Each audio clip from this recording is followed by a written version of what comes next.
That's real nice. Did not plant that, just in case.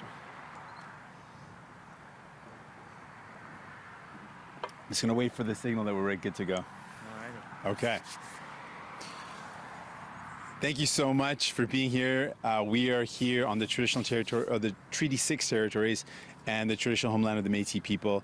I'm joined with two incredible candidates, Heather and Blake, and we are here with healthcare workers and nurses. These are frontline healthcare heroes. And we know that here in Alberta, it's been very difficult for people and very difficult for healthcare workers. We're seeing cut after cut that is driving healthcare workers out of the province. We are seeing people that are worried if they're not going to be able to get the care that they need. These cuts at the provincial level are only made worse because for years and years, federal governments have been cutting healthcare as well. The Conservatives cut healthcare, and then Trudeau kept in those same cuts. Those cuts at the federal level from Justin Trudeau and those cuts from Jason Kenney are making it so it's so difficult for these workers. And just to remind folks, these are the workers that were our front line of defense in this horrible and difficult time. These are workers that have been burnt out, working hour after hour to keep us safe. These are the workers that are vaccinating us, keeping us healthy. These are workers that are working in hospitals, in critical care. These are the workers that we trust our lives with, and they simply don't have the resources to do their job because governments are cutting the care they need. It does not have to be this way. New Democrats are committed to investing in our public health care, to supporting our healthcare workers, and ultimately making sure people have the care they need. In this election, you have a choice. Justin Trudeau, who has continued to show that he cuts healthcare, is not there for workers, and under his being a prime minister, healthcare workers are leaving this province. Or you can vote for New Democrats. You can vote for Heather or Blake and New Democrats across this province who are committed to fighting for you and your families to make sure healthcare is funded, and so that when you or your loved ones ever need help, healthcare is there for you. People are there for you. We can make this happen, and that's what the choice is in this election. And we are committed to investing in healthcare urgently. We are committed in expanding it. We believe in defending our public healthcare so that people have the care they need. Donc, dans cette élection, ce qu'on a vu, c'était un temps tellement difficile pour nos travailleurs en santé, particulièrement nos travailleurs de première ligne. La pandémie frappe fort et c'était nos travailleurs en santé qui nous avaient qui ont protégé la population. Ils étaient les gens qui ont vacciné la population et on doit les aider. Ici en Alberta, le Premier ministre a coupé les investissements dans les soins de santé et les résultats, c'est les travailleurs de santé quittent la province. C'est un temps difficile. Et en plus, au niveau fédéral, les conservateurs et les libéraux ont coupé les transferts en santé. Justin Trudeau a continué les mêmes coupures de Harper et c'est une raison pour laquelle on est dans cette crise maintenant. La pandémie frappe fort, on doit investir dans nos soins de santé. Dans cette élection, vous avez un choix entre Justin Trudeau qui continue les mêmes coupures des conservateurs ou vous pouvez voter pour les néo-démocrates qui investissent dans nos soins de santé, pour s'assurer que si vous avez jamais besoin d'aide, notre système public est là pour vous. Merci beaucoup. Thank you so much. And with that, I want to add one additional point. I know that Justin Trudeau is making an announcement on long-term care. I find that really troubling because he, when given a chance to vote for removing profit out of long-term care, when we know that profit in long-term care directly resulted in some of the horrific conditions we saw our loved ones and seniors were dealing with, he voted against getting rid of profit in long-term care, making it clear he'd rather protect the interests of those for-profit, billion-dollar large corporations that make profit off the backs of seniors rather than putting seniors first. So, je vais aussi ajouter, je sais que Justin Trudeau aujourd'hui va faire une annonce sur les soins de longue durée. Je le trouve troublant parce que quand on a eu la chance d'enlever les profits dans les soins de longue durée, il a voté non, il a voté contre ça. Et ça montre encore comment il n'est pas là pour les gens. Il continue de défendre les intérêts des ultra riches. Merci, thank you. And with that, I'm ready for any questions you might have. Thank you, merci. First question, Olivia Stefanovic from CBC News. Good morning, Mr. Singh. As part of your announcement today, you say you would ensure that provinces commit funding specifically for healthcare workers. Healthcare is a provincial jurisdiction. How exactly would this work? Would you place conditions, for example, on health transfers? We want it to be really clear that if a province wants to invest in healthcare, we will be there. If a province wants to invest more for frontline healthcare workers, we will be partners and work together with provinces and territories to deliver that. We know that there is already a Canada Health Act that outlines some of the principles that we've all agreed to, that our healthcare should be public, it should be accessible, it should be universal, it should be something that people can access across the country. So those principles obviously remain in any healthcare transfer, but we want to be active and allies in working with any province and territory that wants to invest in healthcare. This is your third day in Western Canada. You can smell the smoke here in Edmonton, and yet we've hardly heard you speak about your climate change policy. And I'm wondering, why is that, and why should voters believe your climate change policy is any different from anyone else's? What we've seen in the past 6 years of Justin Trudeau being in power is someone who said a lot about healthcare as well, but said a lot about climate crisis, talked about it, said it's important, but he has the worst track record of any leader in the G7 when it comes to emissions. He's the only leader of a country in a G7 nation who has increased emissions year over year instead of reducing them. We know that the climate crisis is real. As you mentioned, we can smell the smoke here in Edmonton. We were speaking to folks in BC that is ravaged by forest fires with an intensity amongst the worst that they've ever seen. And it's difficult to breathe the air. It's difficult for people to actually take a breath of air. The climate crisis is real. It's impacting people in a serious way, and we are committed to fighting it. And we've said two real specific things around that. One, we want to take on the big polluters. Justin Trudeau put in a price on pollution that exempts the biggest polluters. We want to take on the biggest polluters, and we want to make sure we create good jobs. We know that there's an opportunity here when we fight the climate crisis to create thousands and thousands of good jobs in renewable energy, in retrofitting buildings, in retrofitting to create good jobs for energy and resource sector workers. We can fight this climate crisis. It takes the will, and New Democrats have the will. Next question, Annie Bergeron-Oliver from CTV News. Hi, Mr. Singh. The Conservatives' platform includes a promise to protect the conscious rights of healthcare workers, which can apply to the referral of procedures such as medically assistance in dying and abortion. Do you think that this issue should still be up for debate, and what's your position? I think it's really a sign that the Conservatives are just missing the plot on this. We know that the big concern for women particularly is a lack of access to abortion services. And if anyone goes to the healthcare provider and needs help, the healthcare provider can't provide that care, they have a responsibility to make sure they find someone that can do it. They have to make sure that they get that access. And we've seen Justin Trudeau fail to actually increase access. We saw in New Brunswick, a clinic that provides essential care in Fredericton, that provides essential abortion services, was not being funded by the provincial government, and Justin Trudeau did nothing to save that clinic. We know that this is important to have access, and at the end of the day, we want to make sure if someone goes to their doctor and they need help, that doctor has to be able to provide someone who can get that care or that service provided. En français, s'il te plaît.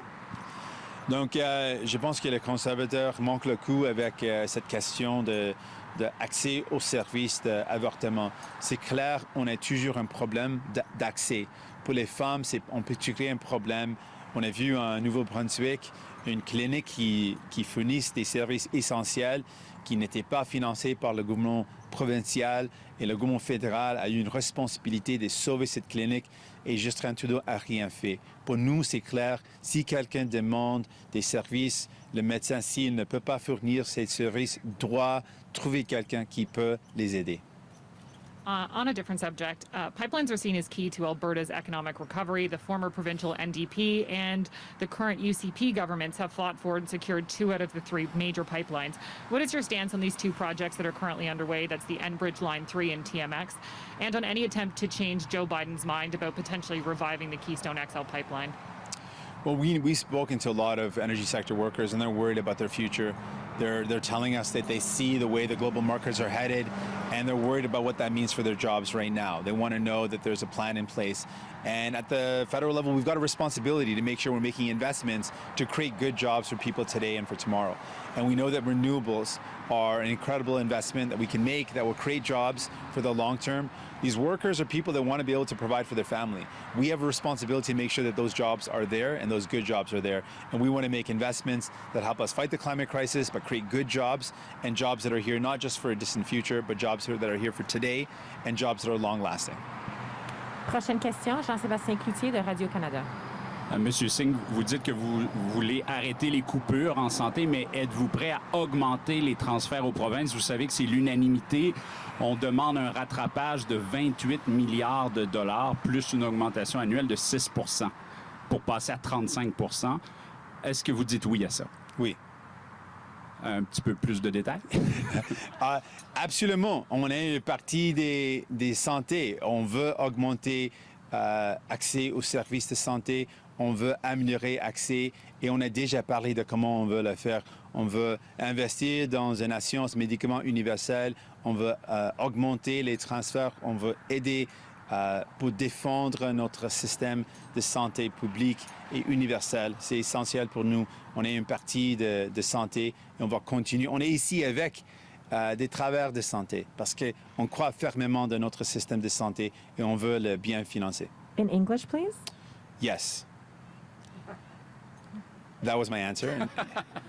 And then I said that absolutely, we're a party of healthcare. We absolutely want to make sure we invest in healthcare. We want to increase transfers. We absolutely want to broaden our access to healthcare by improving access to medication with a universal, publicly delivered pharmacare for all, medication coverage for all. We want to support frontline healthcare workers, and that's what today's announcement's about, increasing funding for frontline healthcare workers, particularly nurses that have been really hard hit.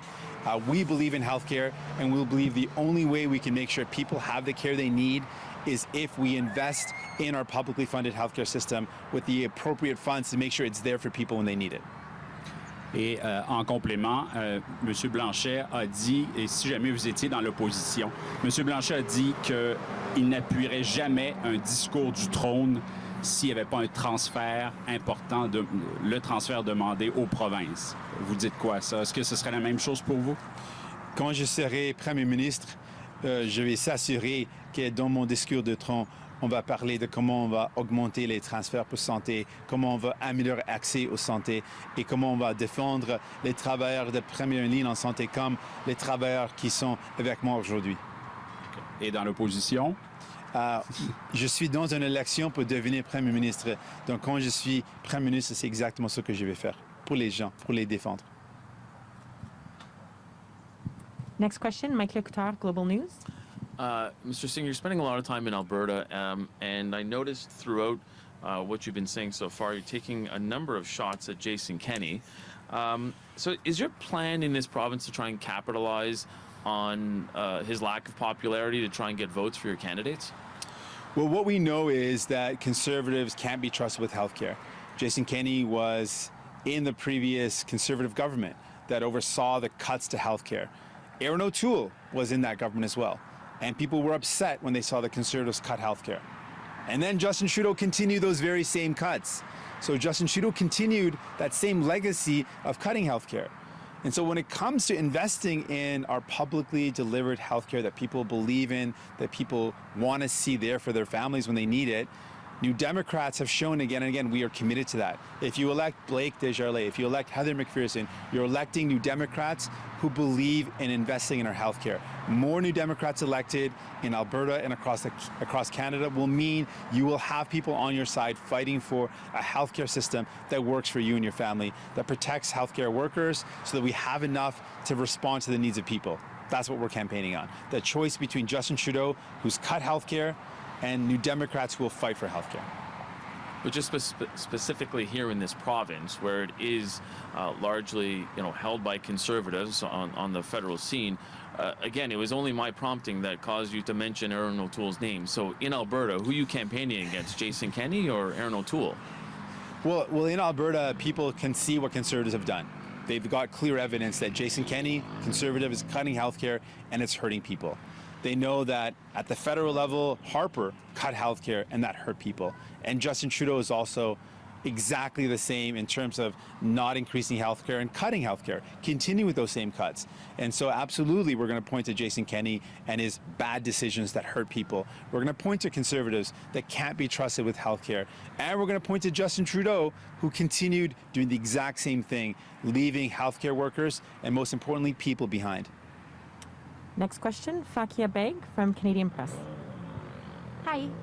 Last election, Rachel Notley said that she would not be supporting you based on your position on the Trans Mountain Pipeline. I was just wondering if you can talk a little bit about how you plan on working with the province and working with the province and transitioning away from fossil fuels, and also how do you plan on working with the NDP leader, Rachel Notley? Seems like there have been quite a few disagreements on this matter. Well, we've been chatting regularly. I think Rachel Notley was an incredible premier and will be an incredible future premier for Alberta. She has shown a commitment to healthcare, to fighting for people, and we've spoken regularly throughout the pandemic about the needs of people in Alberta. A lot of the work we did around making sure we delivered more CERB to people in need. So when people were struggling, we were able to get them the supports they needed to stay in their homes and to put food on the table. We did that in consultation with people across the country, with New Democrats, and I spoke with Rachel Notley about that. We worked to fight to make sure people had enough resources to keep their jobs, and we fought to increase the wage subsidy. That saved millions of jobs across the country and saved jobs here in Alberta. We know that people in Alberta benefit from more New Democrats, both provincially and at the federal level. And so we're going to continue to work with the Alberta and New Democrats.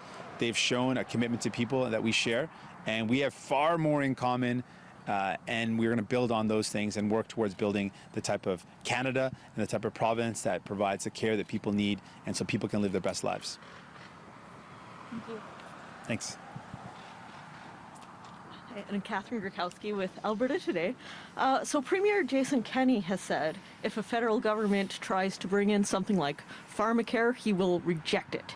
So how do you work with provinces who are not in favor of pharmacare, who are not in favor of what they see as federal intrusion into provincial jurisdiction? Well, that same viewpoint wasn't too uncommon when we first introduced universal health care. There were provinces at the time that said, no, we're not going to bring in universal health care. That was the fact back in the day when we brought in universal health care, and we showed by winning over province after province, territory after territory, that there is a benefit for people, that it shouldn't depend on how much money you make or what's in your bank account or if you've got the right benefits to get the care that you need. And we won over provinces, we won over people. People believed that that made sense. We agreed with that. So it's no different that Jason Kenney is on the wrong side of this argument. We know that we are the only country in the world that provides universal health care that doesn't also include medication coverage. We know that it would benefit everybody. It would save money for everyone. It would save money for not just people, but also provinces, the federal government. It would save money for businesses that don't have to worry about covering medication in their drug plans. This is the right thing to do. And just because Jason Kenney doesn't get it, doesn't mean we're going to give up on it. We believe in it, we believe in fighting for people, and we believe in making sure no one has to worry about the cost of their medication ever again. And this might have been asked by my Radio-Canada colleague, but I don't speak French that well. The Council of the Federation has asked for federal health transfers to be increased to 35% from the federal government. Is that a number that you would be committed to? So we absolutely believe in increasing healthcare transfers, and we believe in expanding healthcare in general, and that's why we're talking about bringing long-term care into the public system, why we believe in making sure medication coverage is included in our healthcare system, and why we are talking today about increasing funding for frontline healthcare workers.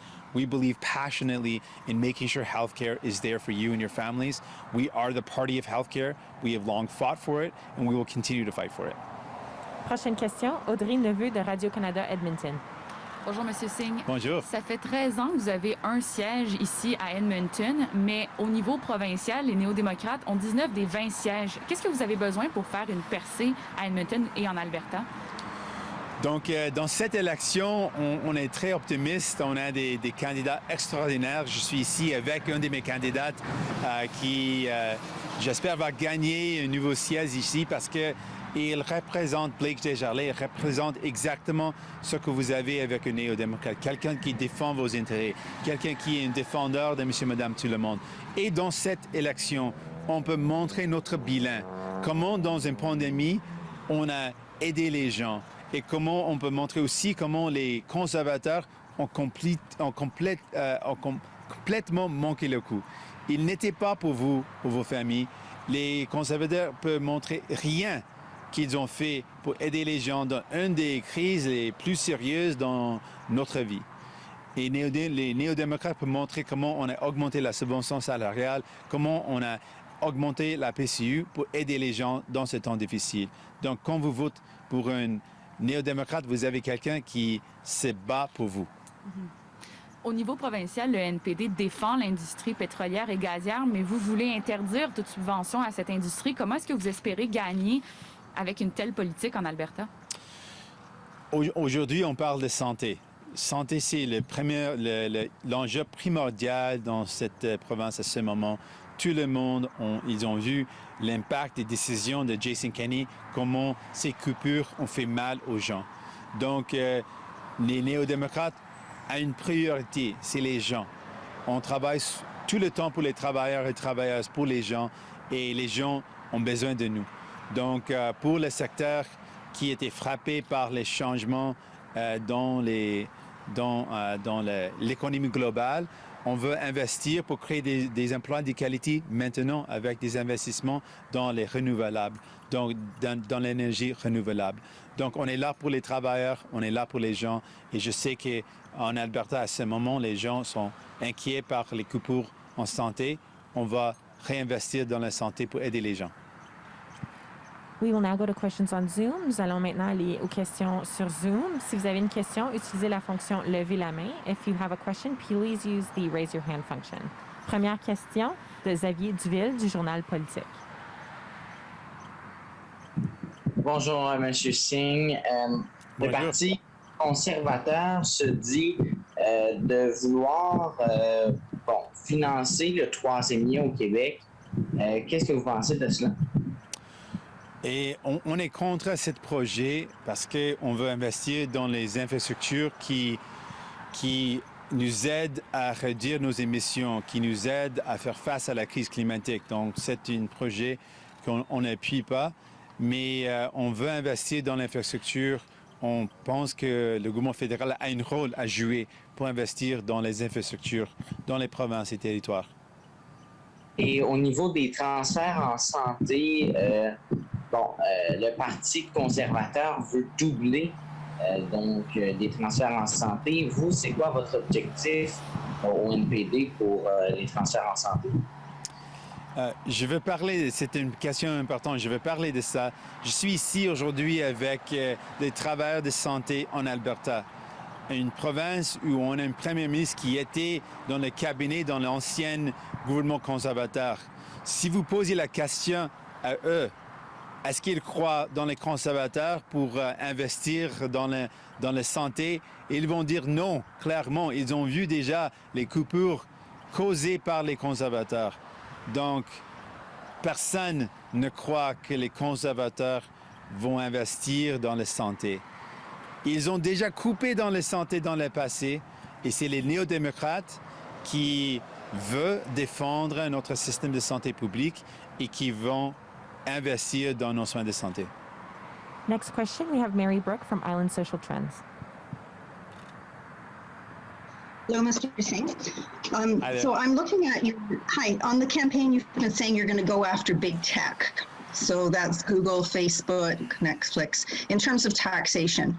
So these companies with outsized influence and power are crimping the tax revenues for Canada, but they're also crushing the local news media like across the country, including big news publications who can't compete in ad sales with what can be put on social media. So the federal government was already talking about a tax as this earlier this year and working with the OECD internationally on this, and Australia has made some progress. So I'm just wondering, when you say you're going to take on big tech, how would the NDP do that differently or speed things up? I really appreciate the question. The big difference is we would actually do it. Justin Trudeau has been talking about it a lot, but has he done anything? He's been in power for 6 years. what held them up in the past 6 years to actually take this on. It's not like this is a surprise. We've known about this for a long time. We've known that these foreign companies are powerful and wealthy and make tremendous revenues in our country and pay virtually no tax here.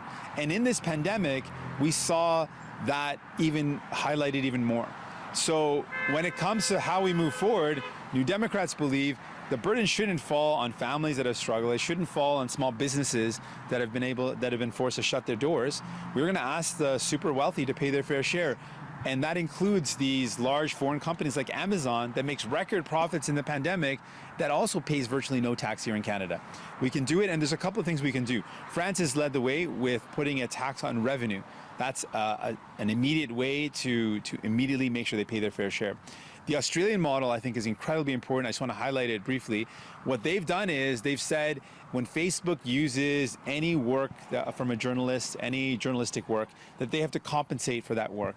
And they've taken on Facebook, and now they're actually going to move forward with a plan which is not only going to support local media, it looks like it's going to increase revenue more than even in the past. There's an incredible opportunity here if we make the ultra-rich, including these large tech companies, pay their fair share. We can invest in local media, we can support local business, we can support people. That's what New Democrats believe in doing. The big difference is we'll get it done.